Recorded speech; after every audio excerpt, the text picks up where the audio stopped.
Bonjour à toutes et à tous. Dans notre série de l'avenir en commun en 180 secondes, nous allons aujourd'hui aborder la question de la pauvreté, une question tragique qui malheureusement n'épargne pas notre circonscription. Nous allons voir les mesures que nous mettrons en œuvre à l'Assemblée nationale pour éradiquer ce fléau durablement du sol français. Aujourd'hui en France, 9 millions de personnes, soit presque 1 sur 6, vivent en dessous du seuil de pauvreté, c'est-à-dire qu'elles doivent boucler les fins de mois avec moins de 1 000 € de revenus, tout compris. Et la pente est vertigineuse. Selon les chiffres de l'INSEE, on estime qu'entre 2014 et aujourd'hui, ce sont plus d'1 million de personnes supplémentaires qui ont été touchées par la pauvreté. Nul n'est à l'abri. Personnes âgées, malades, handicapés, ouvriers, travailleurs du service public, paysans, commerçants, artisans, chefs d'entreprise, celles et ceux qui ne sont pas touchés découvrent bien souvent avec horreur une voisine ou un collègue qui, silencieusement, a glissé dans la pauvreté. Mais ce n'est pas tout. Ce chiffre dramatique ne doit pas masquer le fait que la moitié des Français vivent avec des revenus inférieurs à 1 400 € par mois. Aujourd'hui, la gêne s'installe dans la majorité des ménages français.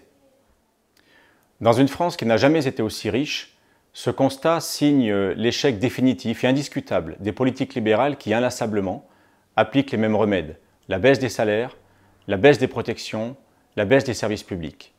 Le peuple français est sommé de faire des efforts.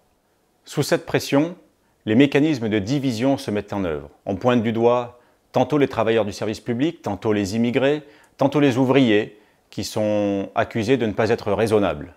Simplement pour faire oublier que l'écart des salaires en France n'a jamais été aussi élevé. Selon le journal Le Monde, les 500 Français les plus riches ont augmenté leur revenu de 25 % en un an.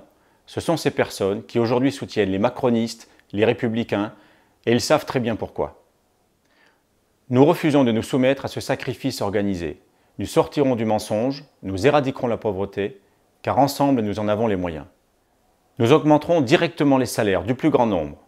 D'une part, en augmentant le SMIC à 1 335 € net par mois, soit une augmentation d'environ 2 mois de salaire. D'autre part, en limitant l'écart des salaires de 1 à 20 dans chaque entreprise. Cela favorisera une meilleure répartition. Nous favoriserons l'accès à l'emploi en développant Pôle emploi, les emplois aidés et la formation professionnelle tout au long de la vie. Nous mettrons en place une garantie dignité de 1 000 € par mois qui pourra compléter, par exemple, les allocations vieillesse, handicapés ou encore le RSA. Pour les chômeurs de longue durée, l'État sera employeur en dernier recours, sur des missions d'intérêt général.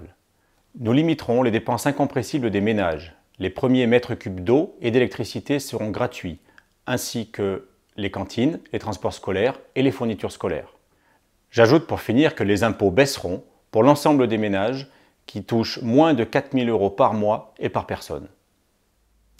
Au-delà de ces mesures d'urgence, l'éradication de la pauvreté s'inscrit dans une politique globale de meilleur partage des richesses.